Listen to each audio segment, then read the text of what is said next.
What up, everybody? Welcome back to another episode of the Nerd Jet Report. I'm your host, Pablo, and joining me, as always, is Mr. Brian Schultz. Today, we got a special guest, another A-lister in the AMC Stubs subscription that I don't have yet, that I'm planning on getting it, but I just don't go to the movies unless I really want to go see a movie. We want to welcome Stalin, Garcia, Chuck, as I call him.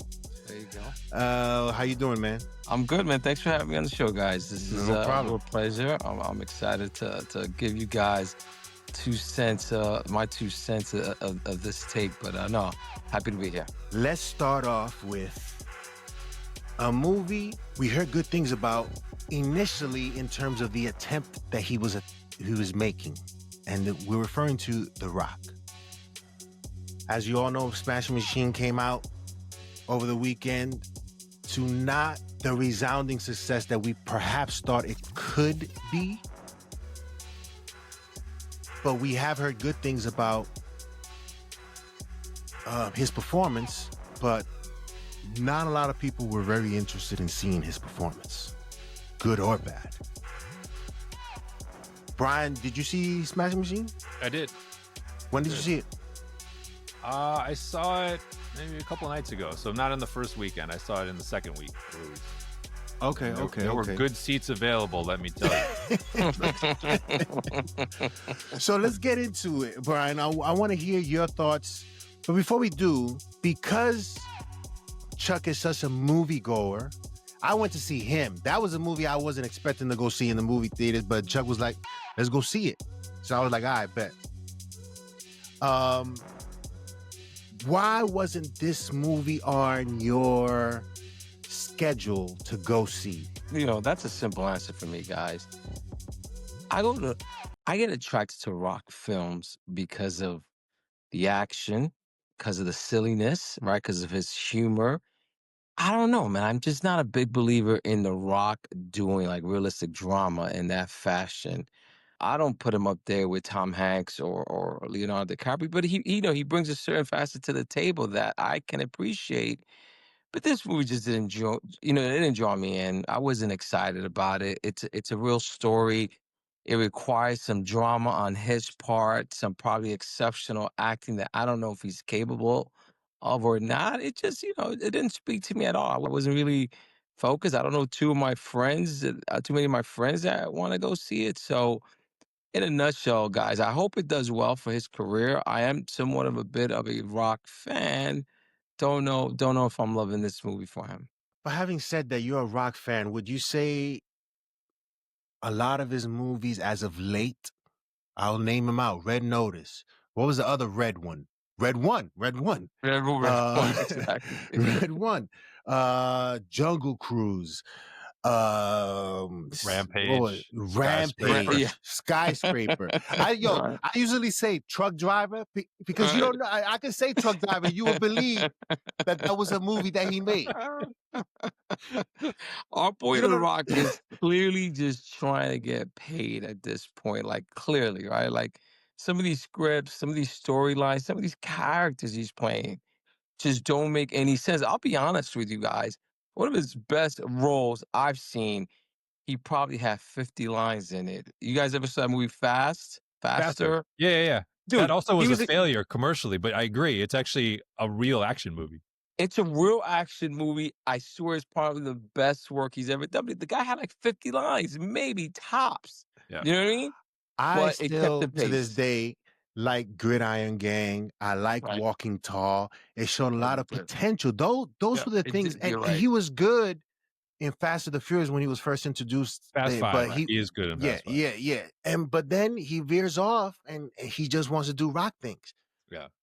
Brian. So I have a question for Chuck. Do you feel that way about The Rock because it's too late in his career for him to, meaning had he tried roles like Smashing Machine 10, 15 years ago and interspersed them alongside the big popcorn stuff, do you think you would feel differently about this movie than you do? Brian, that's a great question, and I like the way you frame it, but that's exactly it. I think you nailed it. I think at this point, we got the Rock brand, and this quite doesn't fit, in my opinion. It just doesn't fit. I'm not intrigued. I'm not excited about it.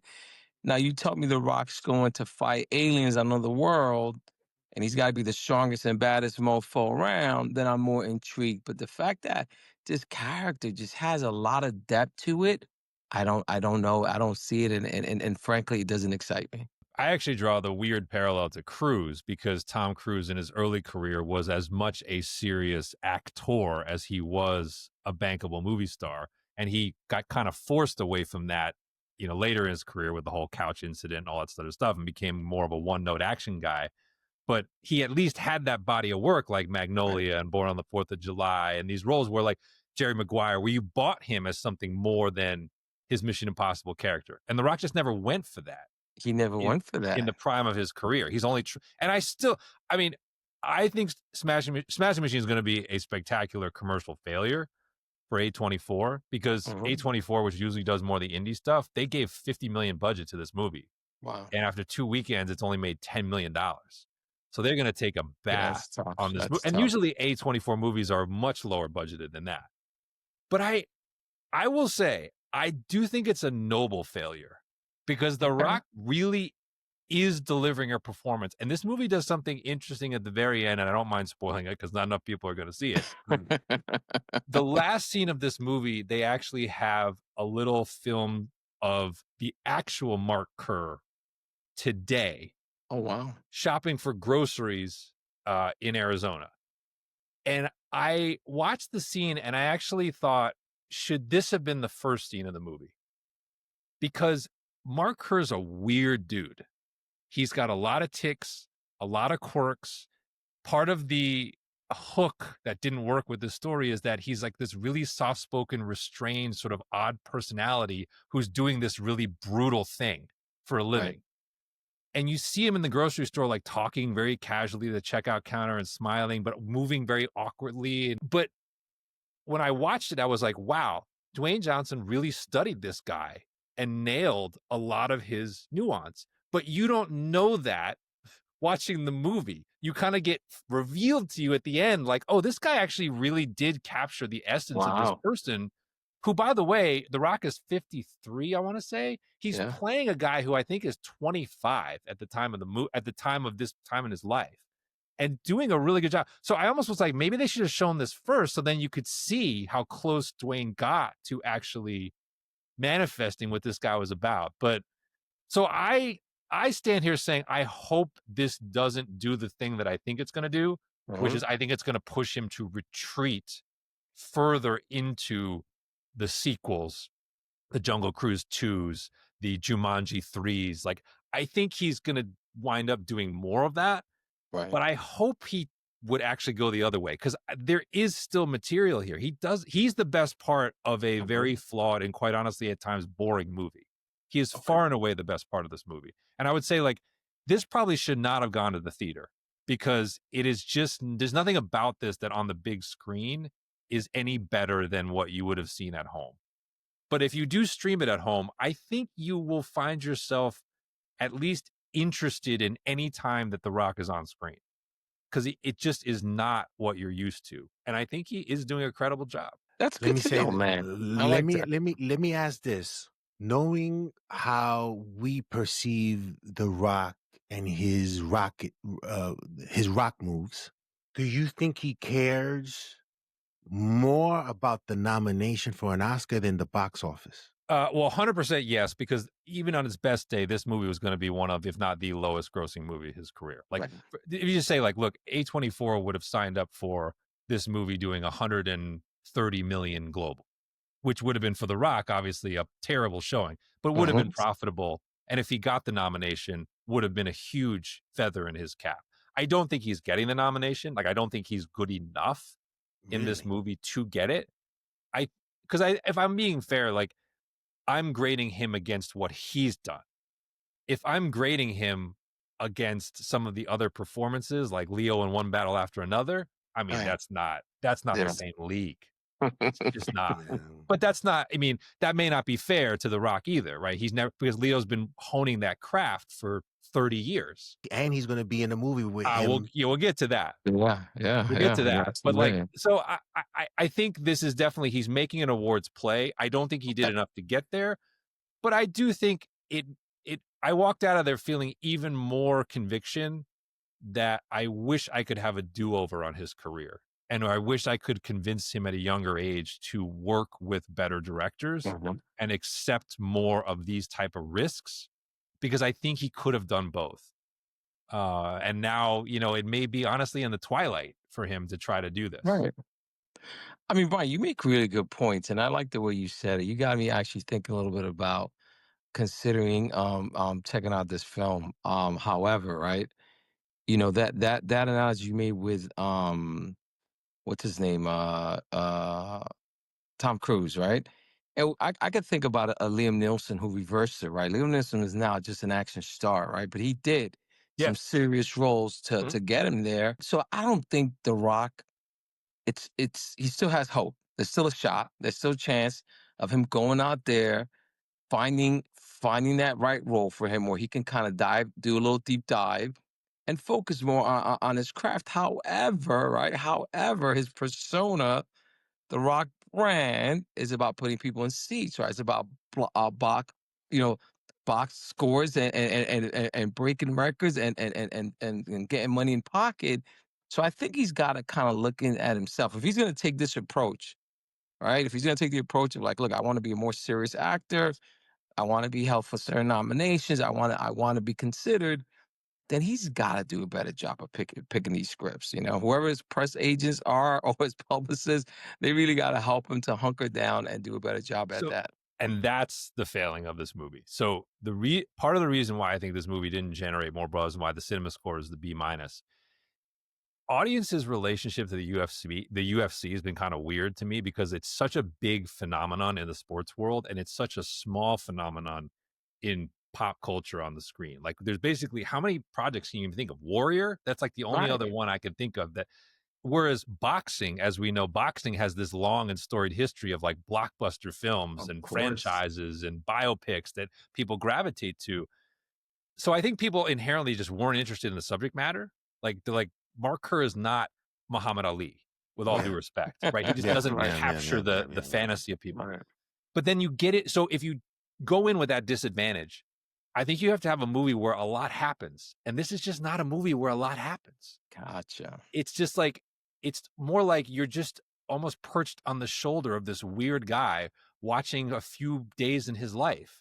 And it's like, there's not enough happening scene to scene to really hold your interest. It's like, so there's these individual conversations like between Dwayne Johnson and Emily Blunt, or actually the most interesting thing is they're the real life fighters who are playing parts. They are kind of the most interesting thing to watch because you're like, who are these guys? They seem like pretty good actors. And you look them up and you're like, oh, these are actually like the heavyweight champion of the world is in this movie as a mixed martial arts fighter, Usyk. And he's not bad as a character. He's like, you're like watching him. I'm like, I'm like, when do we sign him up for Creed 5? There's just not enough, like, not just action, but there's not enough drama in the dramatic scenes. It's more just like, well, here's Dwayne Johnson and Emily Blunt at home having a fight. It's like, okay, like I see them acting. I see them working really hard, but like, this is not, I mean, this is not fair, but this is not Tom Cruise and Renee Zellweger having their moment and Jerry Maguire at home. You know what I mean? It's just not that. Yeah. That makes a difference. Let me ask this. I don't see an Oscar in The Rock's house at any time. No, I don't think I think he should really try to I applaud the attempt, but I don't think that's his thing. I would be, and I've said this before. Chuck, have you ever seen Big Trouble in Big Trouble in Little China? Yeah, I love that flick. That was on the list of a long list of movies that he was supposed to do. I'm more interested in him doing that than to see any dramatic role The Rock do. Let's see what this Martin Scorsese thing is going to be about. But I'd rather see him in Big Trouble in Little China in a remake because he has tough shoes to fill with. Because Kurt Russell killed it. It killed it, yo. As Jack Burton, come on. So I think Pork Chop Express, man. I get that. So I think that's like. So I think that's it. It's like the dramatic scenes. The Rock he's pretty riveting in, but they're not written well enough or executed well enough overall from like a directing standpoint. Honestly, like Benny Safdie, who's got talent, but it's just not amazing stuff to where you're like, that's a great scene. And then the fighting, there's very limited fighting in the film, and they don't really bring any innovation to it, right? There's no equivalent of Ryan Coogler doing the single shot fight, like the first fight that you get in Creed, where you're like, holy crap, this is boxing done a different way. Like, there's no version of that to get you inside the realism or the brutality of this sport. You're kind of just left with like these individual moments where you're like, I know there is quality here, but it doesn't add up to something that's propulsive or something that like holds your attention. And weirdly, as much as I tend to like Emily Blunt, and obviously Emily Blunt is having some kind of, like, I don't know, shaman influence on The Rock's career at this point, I actually don't know that she was the best choice to be the sort of the girlfriend in this movie. She seems a little out of place, opposite. And I don't know that, honestly, the person, they show you Mark Kerr, they don't show you Dawn, so you don't really know how Emily Blunt is mimicking, or whether she's not mimicking. But on the surface, I'm like, it kind of seems more like Emily Blunt being Emily Blunt. And I'm like, that kind of doesn't fit as well in this particular dynamic as I would have. So when I'm weirdly watching, like on the YouTubes, they're out promoting the film together. They're great together. And then I watch them in this movie and I'm like, it's not quite right, because The Rock is transformed into this other character, but and she still seems like Emily Blunt. And I'm like, that's really weirdly didn't work. On that point, Brian, I do want to ask, because you got the one advantage over Pablo and I, that you actually saw the film. Would you say at all, and I think I got your answer just on the 2 bits you added, Emily Blunt, because she's a good actress, right? I think we can all agree on that. I like Emily Blunt generally. Yeah, I like her too. She's put forward some really nice films. Did she elevate this at all, or is it more like you said, she kind of just hung out in the kitchen as no, I don't think so. Okay. Like, I think it's the script doesn't give her a ton to do. And then, like I said, weirdly, I just feel like whether it's the physical aspect or how she's emoting the character, it like I said, you just feel like I'm watching Emily Blunt, but I'm no longer watching Dwayne Johnson. And it's just like a weird thing that I couldn't quite get past. And like I said, weirdly, I think the actual fighters in some ways are the most compelling. The Mark Coleman character, who's played by Ryan Bader, who's an actual real life fighter. Like, I think there's more intrigue there of like, these guys are doing something that I kind of want to see more of. And Coleman in particular, I actually would have liked to have seen more. It's certainly shown that they're close, Kerr and Coleman. It's shown that they're close friends, but I almost feel like I would rather have seen more scenes between Dwayne Johnson and Ryan Bader than Dwayne Johnson and Emily Blunt, just the way this kind of movie played out. But at the end of the day, like, yeah, I think the Rock really is carrying a lot of this. Okay. And he's the one actually doing the elevating, to his credit. There's just not enough steam maybe in this story. Okay. And maybe it needed a little more Hollywood, and they were trying to be very faithful to Mark Kerr. Probably. Because remember, this is actually a movie based on a documentary based on Mark Kerr. There is a documentary called The Smashing Machine. But I actually feel like this was the rare case where a little bit of Hollywooding might have actually helped. Got it. But Brian, my last question to you about the movie is: were there any tear-jerker scenes? Did you feel any sense of emotions, overwhelmness, or anything like that? So there's trauma. Okay. I think there's more like the movie weird. So The Rock, because Mark Kerr comes across as this very restrained persona.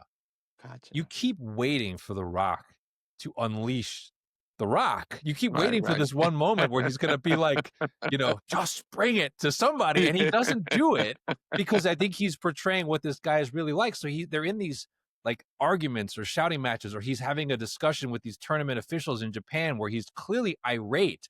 But then like the way he's saying it is kind of like illegal, hit to the head, right? He's completely like turned down. And he just, this movie doesn't have an explosion. And I actually found myself thinking about, to the point about Hollywooding something up but staying faithful, I found myself thinking about Miracle, because Miracle is obviously a very faithful adaptation to the 1980 Olympic hockey team. And Kurt Russell, who should have been nominated for an Oscar for that. Right. There's, between his performance and enough Hollywooding, you get caught up in that movie and you go along for the ride, even though you know exactly what's going to happen. And they have real hockey players playing hockey players in that movie. That one feels very satisfying. by the end of it, and there's action, and it's like, oh, there's stuff moving forward. Yeah, This just there's a feels stuck. story. It Yeah, feels stuck, and it feels depressing because you're like, this guy's addicted to painkillers.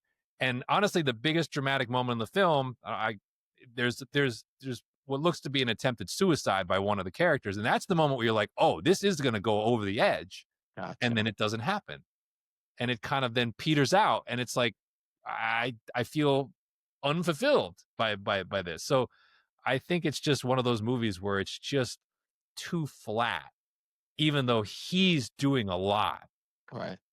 that I think is interesting. So Okay, that's a yeah. good assessment. I'll buy So I that. say it's like one of those, like, stream it at home. You can probably skip around a little bit. You could probably have you playing with your phone while you're watching it, and you'll catch the moments where you're like, "Hey, I need to pay attention. This is actually just interesting performance." Right. Yeah. Okay. So yeah, The Rock is going for the Oscar. Will he get it? We No. shall see. No chance. Zero chance. What- I'd be what- surprised if he was what- nominated. Surprised. Very surprised. You'd be And surprised. look, Okay, it's I'd a be good surprised if he wasn't. It's a good Right. performance. It is not an award worthy. Unless he No, does not rock a moves. nomination. Nomination. Maybe? Unless he does rock moves and try to Suge Knight 2.0 people and be like, yo, am I getting this nomination or what? He's not. I don't think he's prime Weinstein when it. Hate invoking that name with regard to the Academy. But you mentioned the Scorsese drama, which is coming, right? So he's already committed to that. So I'll guess for Chuck, is that enough to get you interested? Martin Scorsese directing Dwayne Johnson, Leo, and Emily Blunt in a sort of Hawaiian crime epic. My simple answer, Brian, is abso-freaking-lutely, Okay. right? Whatever that guy touches, I'm in. I'm in all the way. I mean, look, he hasn't been a rock star in all the movies he's provided for us, but he's got a good passing grade with me. I give him a 90, at least a 90. 90% of his movies, I'd give 2 thumbs up. I'm hoping that this particular experience for The Rock kind of guides him in that direction. I know, Brian, and I think Pablo, you were on board. You guys Yes. feel like he has no shot in hell on going in the direction. I'm going to hold a little hope for him just because, like I said, the guy has come a long way. If you look at his first films where he played that football dad and, you know, that we talked about it. Didn't we talk about it? The game plan. Yeah. He's grown in his element and his way. And I think also, guys, we forget about the beast that is Hollywood, right? Like, you know, you have a plan, you get to Hollywood, they guide you, pull you, push you in one direction. That direction gives some success, right? Grow some fan base. That's the direction you got to take. You know, whether that was your original plan, whether you wanted to focus and be that kind of actor or lead that kind of movie themes. So I think he might be in his way a little bit, but I think there's hope for him. We'll see. Well, I will say this performance gave me hope for that movie from the standpoint of, when you look at that cast list with Scorsese directing, Right. to me, there's no margin for error for Dwayne Johnson in that movie. Absolutely. And so when I see him in this movie, I'm like, okay, I have some belief that you will not get blown off the screen in that movie or look like the sore thumb who doesn't fit Right. with everyone else in what is, we know Scorsese when it comes to crime genre, what his movies look like and sound like and how they feel and so forth. And it's like, you can't mess that up if you're The Rock. And I will say, after I left this movie, I was like, okay, I think he's showing enough range now in this movie to where I'm like, I think I could see him morphing into something else in the crime world, in the Hawaiian crime world, or whatever the story they're telling that Scorsese is looking to tell. So it actually made me more excited for that movie. I just wonder, beyond that, because he's already signed to do that one, beyond that, will he continue to take these kind of roles, or whether the failure of this will kind of send him back to the old Rock that we were getting. And I actually got a question, Paul, if you don't mind, I got a question for you and Brian. Do you guys feel the cast that's developed around him, the Leonardos, right? Do you think there's a lot less pressure? So he can't sort of screw this up, right? Because he doesn't have the pressure of a movie like Machine to carry it. He could play the backfield. You know what I mean? He could play the back seat. Let Leonardo do his thing. Let a couple of these other bigger names do their thing. I mean, do you think, what do you think, Pablo? Does that hold anyone for you? I think it all depends on what the scene will be and what it requires him to do. that's all I have to say regarding that. I think it all depends on what the scene is and what position. I don't, because we don't know what this story is about. All we know is that it's a crime drama. We don't know who Right. this guy, who The Rock is playing. But if they're in the same scene together, it all depends on what he's given to do, to his counterpart in Leonardo, and some of the other actors that he's going to be with in whatever scene that he's in. So that's going to be interesting to see what that performance looks like. Brian, anything to add to that? You know, this movie is described as the Hawaiian equivalent, the Hawaiian cross between Goodfellas and The Departed. So, it is supposedly based upon a real life crime boss. So the point is, this cast is going to be enormous, and everyone in this cast is going to be decorated. And so I think back to, like, think about The Departed, right? Think about the cast in that movie, Right. and think about, like, if any one of those actors didn't come to play, what that movie would have been like, what those I scenes get would have been that. like, right? It's like, I tend not to be the biggest Mark Wahlberg fan as an Right. actor, but he's good in that movie, and I feel like He's you can great. feel He's him. good. You can feel him competing to Right. step up because Mhm. Damon and Nicholson and DiCaprio and Alec Baldwin and all these guys around him, he's like, I can't be the one who brings this movie down. And as a result, he actually delivers, I think, one of the best performances of his career in a small role in Big that time. movie. And in fact, he never really gets back to that level when he's the star of all his. I mean, Right. I couldn't even get through Play Dirty on Amazon. It was so bad. I couldn't even get through it.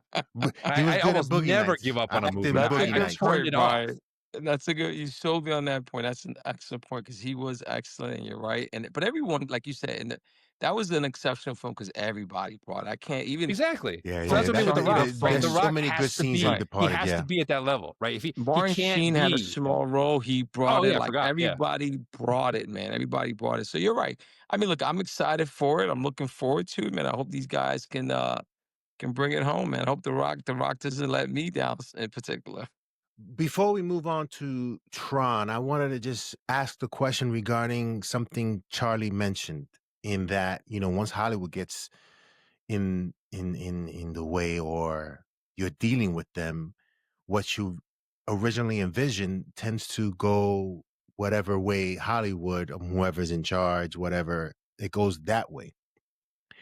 The Rock, in his press tour, has said, I don't know if you guys have heard it, but he talked about a lot of the movies that he has done. He was pushed to do some of these movies, whereas this one, he's doing it for himself.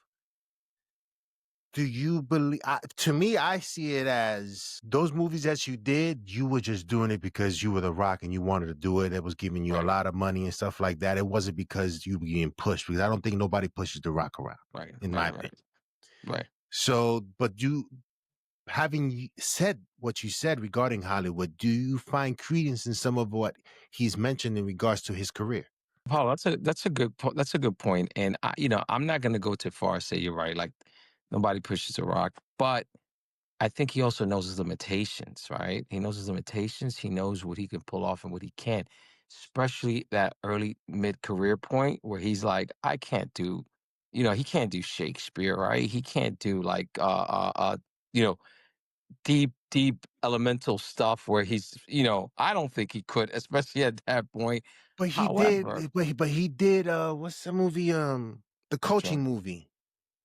Gridiron. Gridiron Gang. Is it Gridiron? Gridiron Gridiron was Gang. great, but think about it. Think about it, guys. And Brian, I don't know if you agree with me. That was a simple role, man. That was basically Dwayne Johnson being Dwayne Johnson, hanging out with some kids. Like he brought the emotions. But honestly, did you see a crying scene? Did you see like I didn't see anything out of his repertoire. There And were that's what moments in that movie where he sort of had to, where he expressed some emotion but held it in still, and it right, was just good. I think it was an excellent performance, in my opinion, right. in that No, movie. and he Yes, was. He was. yes, But yes. look also who he was leading, guys, right?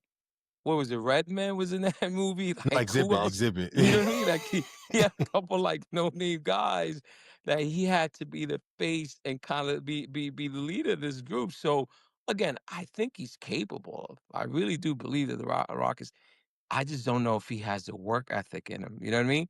Or the Yeah. push or the drive. And Well, until we figure that out, we got to deal with the Rock just showing off muscles. Look, the Rock has two fan base, right?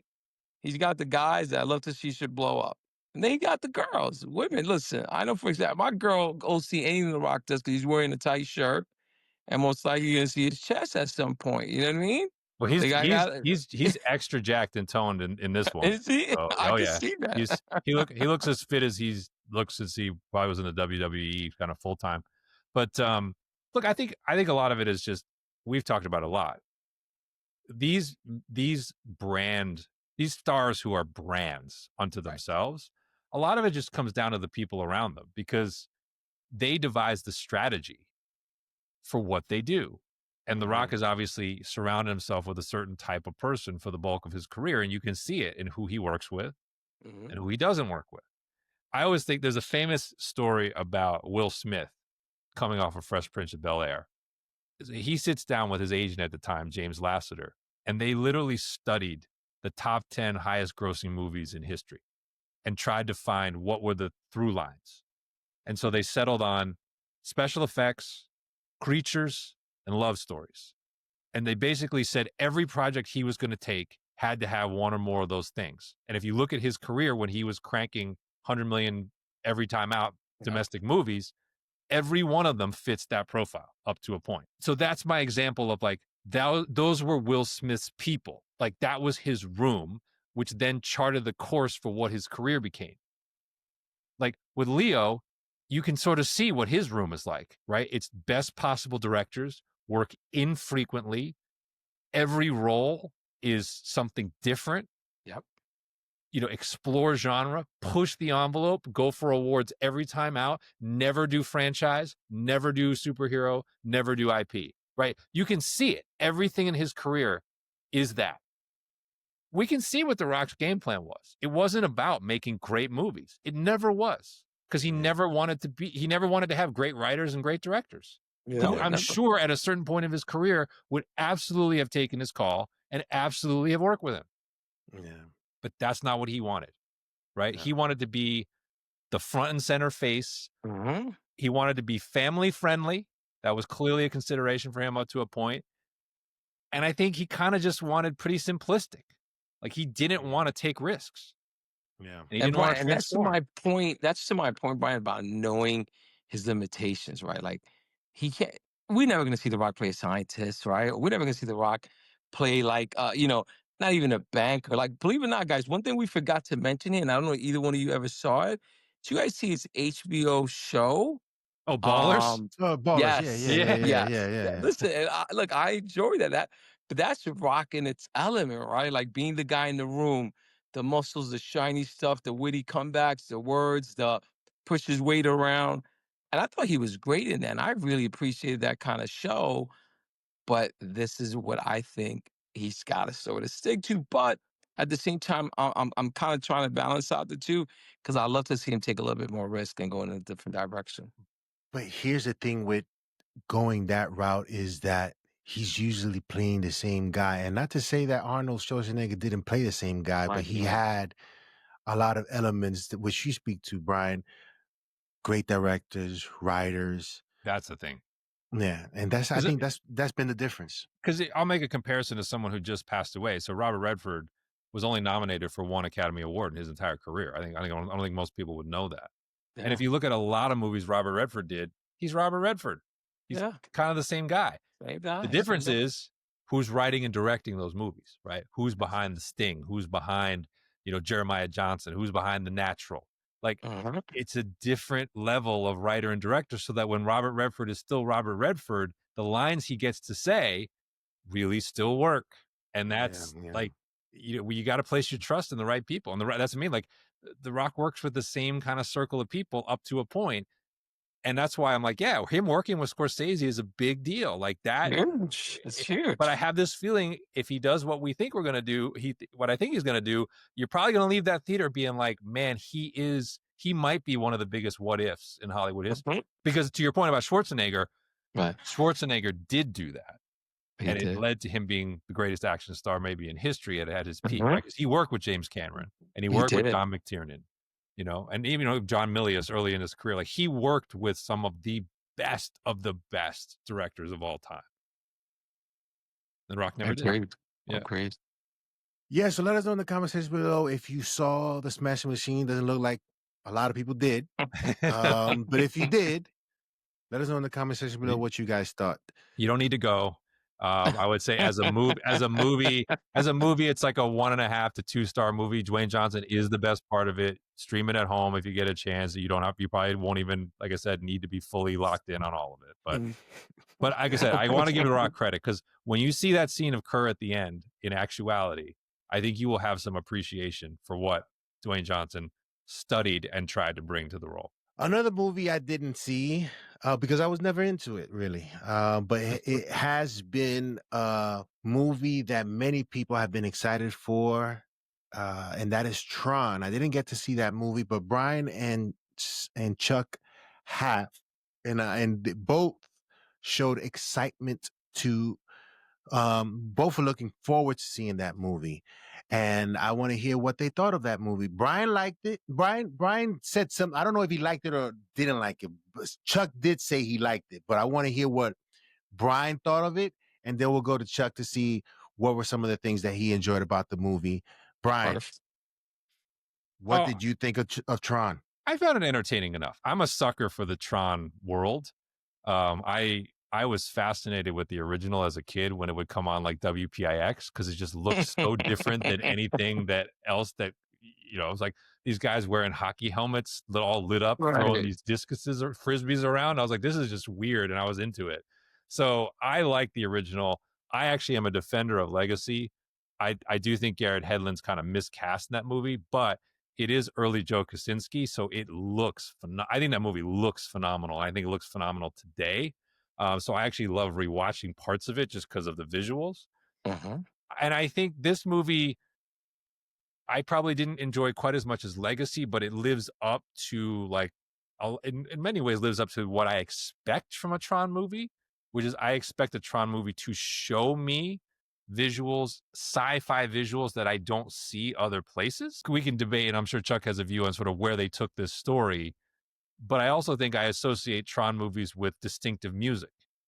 And I think the Nine Inch Nails score in this movie is ridiculously cool, especially on the big screen. I was in a Dolby Cinema theater and it was pounding in the background. So that was like part of the entertainment for me. And then as much as I don't usually care for Jared Leto as a leading type of actor, I thought he was well cast to play the kind of character he is in this movie because kind of a weird guy, kind of a weird looking guy. And he's playing like this AI that's kind of weird. So it sort of worked for me in the end. So I actually was entertained by this movie. And I do think it's a movie where, again, the big screen, the big speakers did add something to my experience. No, listen, Brian, the one thing we're going to agree, right? And I'm going to preface this, guys, by saying I am not a Jared Leto fan at all. I just don't think he's a good actor, but this was a perfect role for him, right? I could compare him to like a Keanu Reeves, who's Keanu Reeves, who's this monotone guy, not a lot of emotions, not a lot of like voice up and down, crack, nothing, right? These guys are like straightforward. However, I would say this, for this role, he was perfect. He was a program, dude. That guy's a real life living program who talks like an android, walks like an android. So this was great. I agree with the Nine Inch Nails comments, Brian, you made. I love that. That really made the movie pop. It excited. I mean, they and I saw it in an IMAX, by the way, guys. So that thing was blasting. Love it. The tech, the special effects was off the walls for me, like through the roof. I loved that. I think it picked it up a notch from Legacy, where now we're bringing the digital world into the reality world. And that to me, I mean, I forgot, Brian, what do you call that big machine at the end? I think it's called the Recognizer. The Recognizer. Pablo, Yeah. this thing was insane. This thing was going out what I believe was the streets of LA, just like crashed into buildings. Phenomenal. The bikes got even cooler than they were in the past. And like Brian, I probably got Brian by a few years. So I was like 11, 12 when the original Tron came out. I love the fact this film gave homage to Okay. Jeff Bridges' character, right? He had his 5-10 minute on screen time. He's still a creator. Everybody's still looking for Flynn. The one negative thing I would say, and it's not quite big of a negative for me, the story was really simple, right? Maybe a little too simple for this particular movie. Straightforward, man, no twist, no, and maybe we wanted to see some of that. Sidebar note, so I took my girl to see this movie, and that girl was lost throughout this whole movie. Like, kept fidgeting, looking at her phone. She napped for 20 minutes on my shoulder. Like, if you're not a Tron member, if you're not a Tron bringer, you're probably not gonna love it. But if you're into sci-fi and you want to get entertained, there was some cool scenes. A lot of digital play was going on. They're moving a lot faster. And there was some funny moments. I forgot the guy's name. This Mexican actor. He brought in a lot of the comedy, and he was funny. He was good. The dynamic was good, and there was a lot of chemistry on the screen, in my opinion. However, the one negative thing I go back to saying is it was a very simple, like like straight line. The story went just like this. It was nothing, but it was very entertaining. I'm hoping they grow it, and it wrapped up really nice. So whoever didn't see, Brian, did you see Legacy? Yeah. Oh no, I've seen. Remember they talked Yeah. about the ISOs, Yeah. and she's into the real world. He's looking. It kind of ended, all of them kind of connected without throwing it off for a lot of the viewers. I don't want to mention more of that, but I thought that was a really good touch, and it brought it home for me. I think your girl is representative of the global audience, because the thing that's interesting to me about this franchise is they have now tried 3 of these and not one of these has been a big hit. Gotcha. I mean, the original one is a cult hit, but was a Right. commercial disappointment. Yeah. Legacy was kind of break even. It was like 400 million global on like a $200 million budget. This Right. one was a $180 million budget, and it severely disappointed opening weekend. They were initially projecting 45 to 50 million US. It wound up doing 33. So this thing is going to lose money. So there's not going to be that sequel connecting the two is not almost certainly not going to happen. So I think it's funny that they keep wanting to make this a very mainstream global piece of IP, and the global audience keeps saying it's niche-y. It is. I'm a defender of that niche. I happen to like Okay. being in that niche Right. every 10 to 15 years, but there's just not a worldwide audience that really connects with this. I will say so story has never been the strong suit of this series, quite honestly. Right. I think one of the things that they did in this movie, probably to save a little bit of money, because the budget was a little lower. I mean, honestly, if you think like big superhero movies are 250, 300, this was 180 for all the effects that were in this movie. 180 doesn't seem that high to me. But I think one of the things I was disappointed in was actually the real world stuff. Because to me, part of the magic of this whole IP has been imagining what it's like inside a computer and turning that into creatures and vehicles and characters.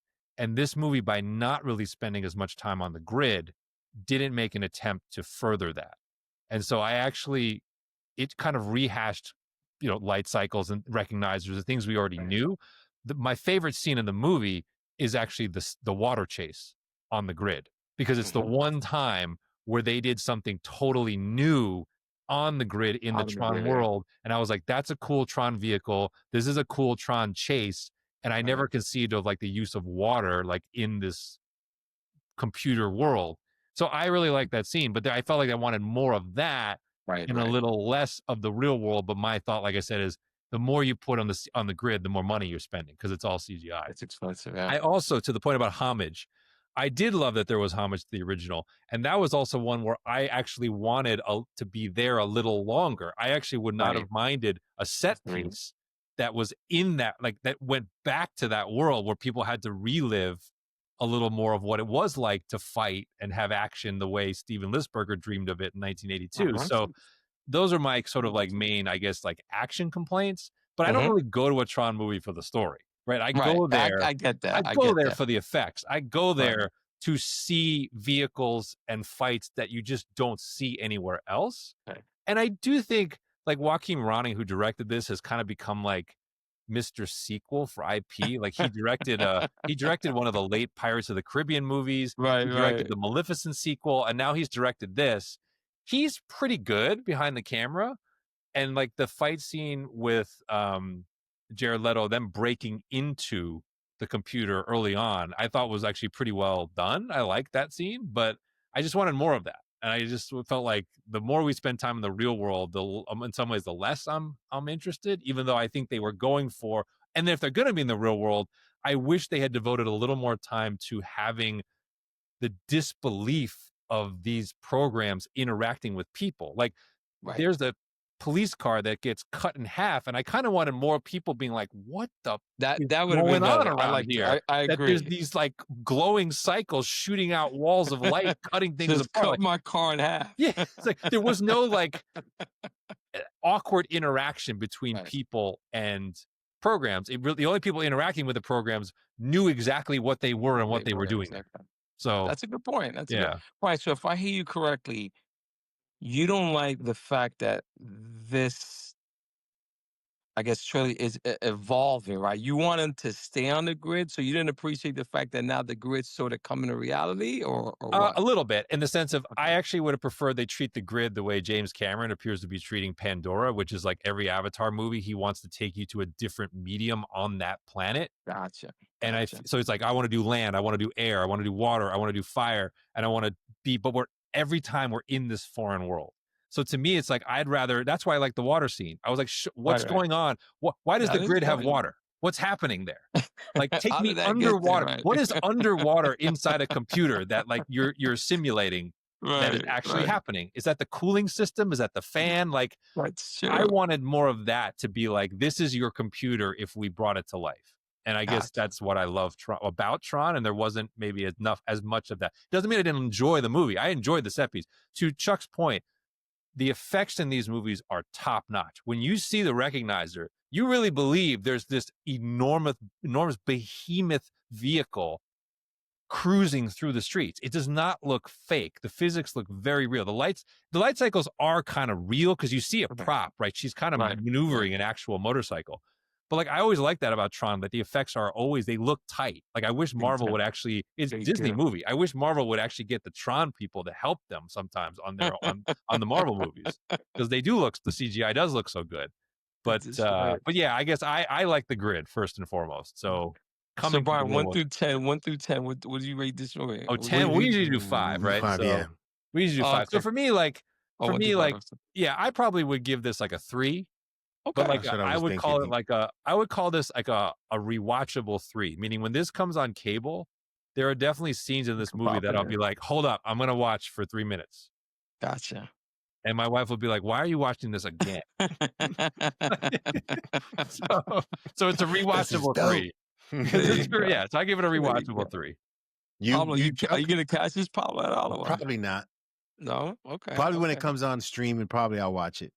But I don't have any recollection of ever watching the other Tron movies. I've seen pieces of it, but none of it has ever really interested me that much. So probably not. I probably will never see it. So, because Chuck is familiar with Tron, I thought did you think at the end they missed a chance to use the famous line, "I fight for the users"? Because there's literally a conversation where they're like, "What do we fight for? What are we doing?" And he kept saying it. I was like, "He's gonna say it. He's gonna say it," and he didn't say it. I thought they were gonna drop it, man. I thought they were gonna drop it at least once or twice, man. So that was disappointing. I clearly enjoyed the movie a little bit more than Brian did. I probably gave it on a 1 to 5 scale. I'm like at a 4, maybe 3.75. Wow. Okay. If I wanted to get specific, right? If I want to get specific. But with the exception, and Brian brought up a great point, right? No one goes to Tron movies to see the storyline. It's about the visual effects, the fighting scenes, the cool stuff. So on those merits alone, I thought the movie hit its mark. The technology moved up. You could definitely see it improved with the times.